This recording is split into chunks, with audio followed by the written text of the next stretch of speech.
underscore 1. Yeah, I'm We're sorry. separating it. C-1 is the name of the file. name of the file after you attach .mid. Okay. Without the .mid, it's not a sound file. You Okay. understand? But we didn't need to store .mid.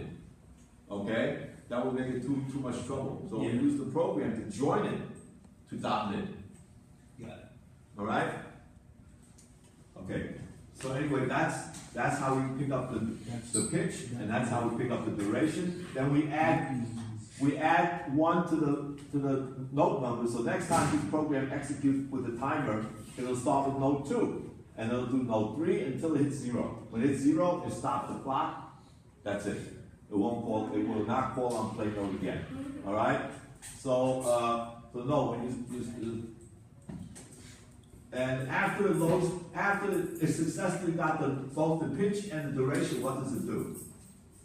It sets the source file set to what you just constructed, and then it goes start to play.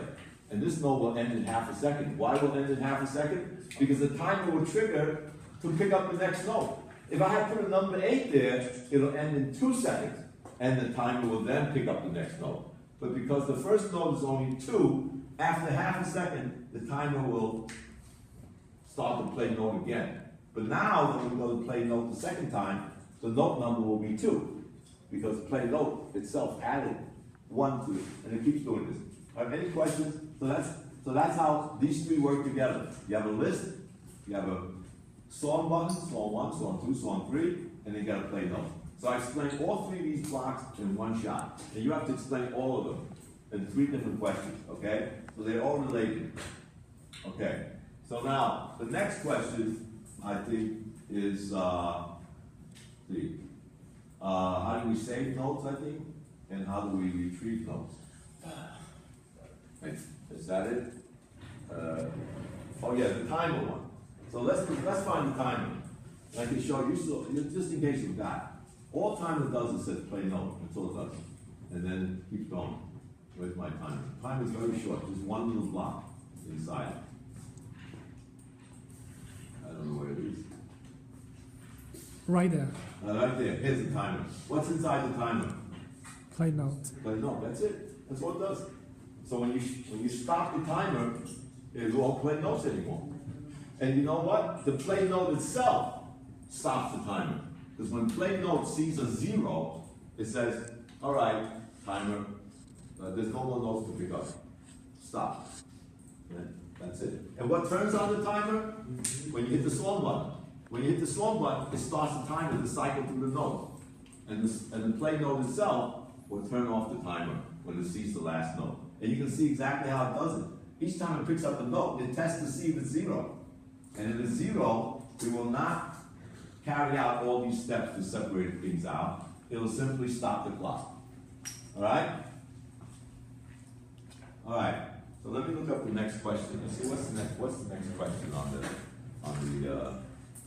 lab template. Did somebody tell me what the next question after these 3 is? Rusty, on my computer, please.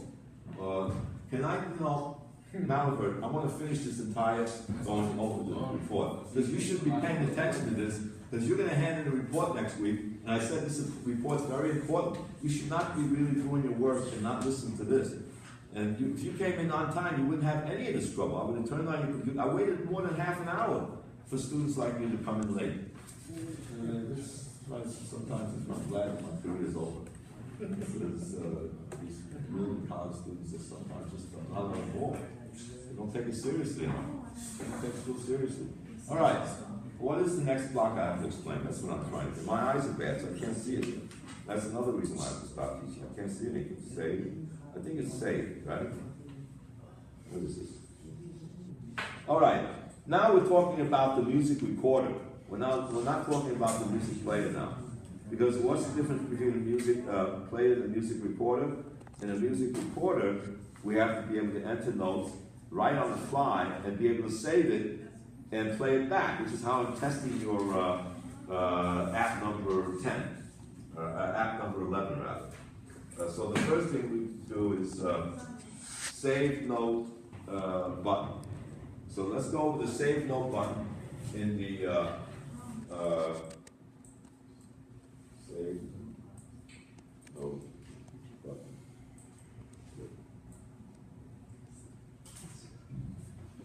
so let me see if I can find the stage little button, okay? You have to bear with me while I look for it. This is toggle button. I think we do have to explain toggle too. Toggle. Oh yeah, let me explain toggle since I found the toggle. All right?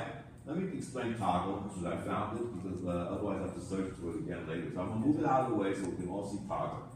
What does toggle do? Toggle moves between your music recorder and your music player. Remember you first constructed lab number 10, right? 10, which is the music player. And then you added the music recorder.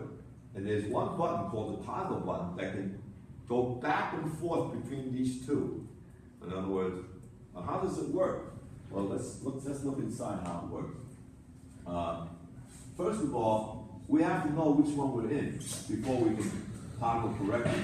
So the first thing it does is, if the toggle button text is equal to record note and play, that means we're, what screen are we in if that's the case? If the toggle button says record and play, what screen are we in? Are we in the record mode or in the play mode? I mean, in the regular pre-recorded mode. Look at your own app after you do it. Hit the button. If it says record and play on the button, obviously we must be in the record screen, right? So what will we want to do? If that's there, we touch the button, it'll go to the play screen. It'll go to the done screen, which only plays 3 songs. So if the button says, if the toggle button title is currently record and play, that means right now we're on the record and play screen, and we happen to hit this button. That means we want to go to just the playback. So how do we go to the playback?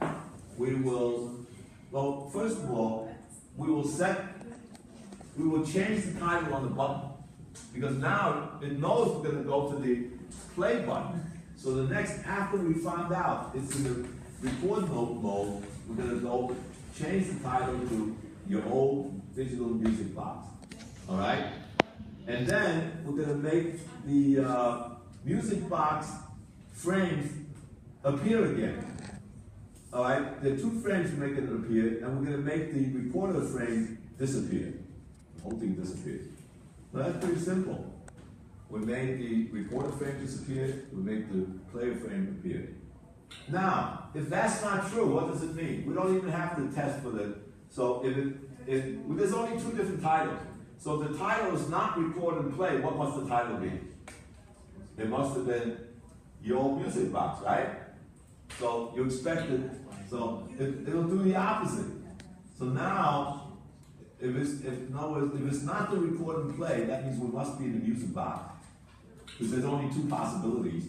That means we're going to make the music box disappear and make the recorder appear. So we're going to change the title again. Since we're going to be now in the recorder mode, we change the title to record, note, and play. Now, if you make a spelling error here, you're dead. And if somebody did that last week, in other words, you say, if is equal to recorded notes and play, the guy spelled, instead of play, spells PLA.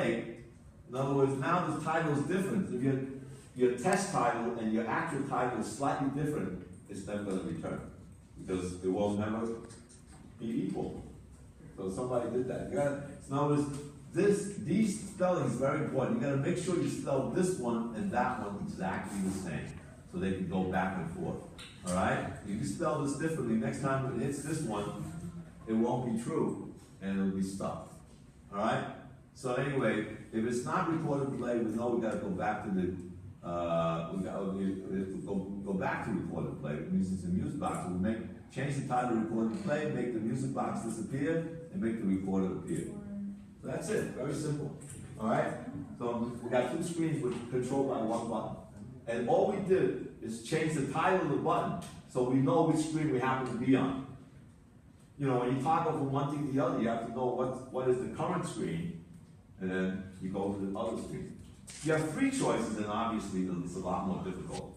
But toggling between 2 is simple. Just compare with one of the titles. If it's not this title, it's got to be the other title. So we don't even got to know what the other title is, the music box title. We do change it. You can spell. By the way, you can get away with it if you spell your old music box different than the original, time you have it, because it's not going to be compared to anything. In other words, when you in design screen, maybe you type your old music block, and then in this block you type ye old music block. That's okay, because it's not used as a test to go back and forth. It'll just be permanently spelled the other way, determined by the block rather than the program. Okay? So that explains the toggle screen. Toggle button. I'm a little bit out of sequence, but I'm going to grab it while I'm there. And now we go to the save note button. Save note button.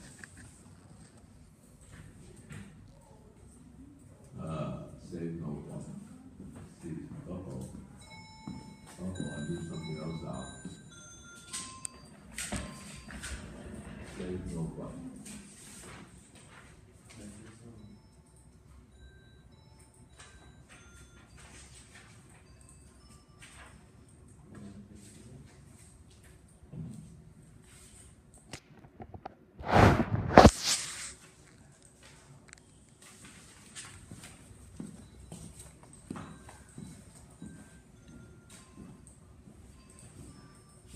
See, that part is actually in the back. The first part is Oh boy, I can't seem to find the save note button. See, toggle button, maybe toggle button again. And that's my real long list of notes. That's my other long list of notes.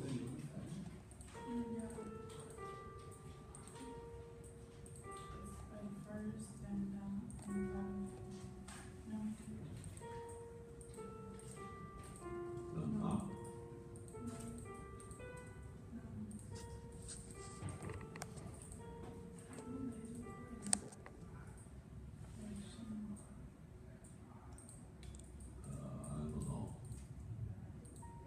Slider.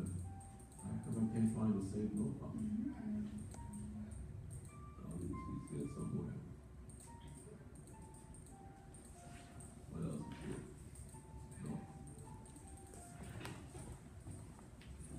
No. One thing I don't like about Apple Investing, you can scroll. Yeah, can you find the save note button?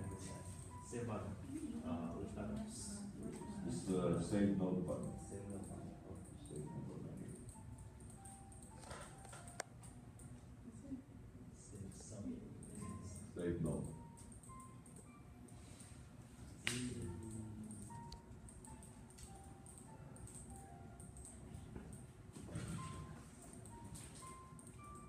Well, you know what? I don't think there is a save note button. Let me see. Let me see the template I handed out. Let's see what it's spoken to. Maybe that was a modified app. Maybe that was the previous app. That's why I can't find it. Maybe it doesn't exist. Let me see. Do you have the report template? Can you give me the report template I handed out? It's all blackboard. Do you have that? Let me just take a look. I'll look at that already.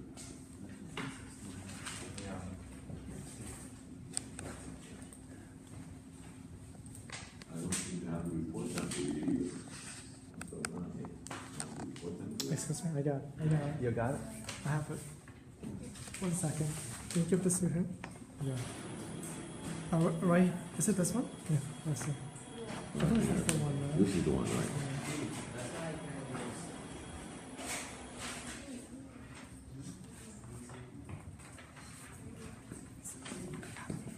Six. You can. He has it.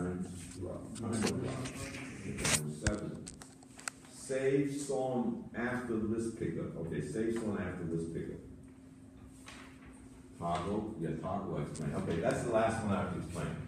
And then we're going to the problems. Fill empty list. Fill empty list.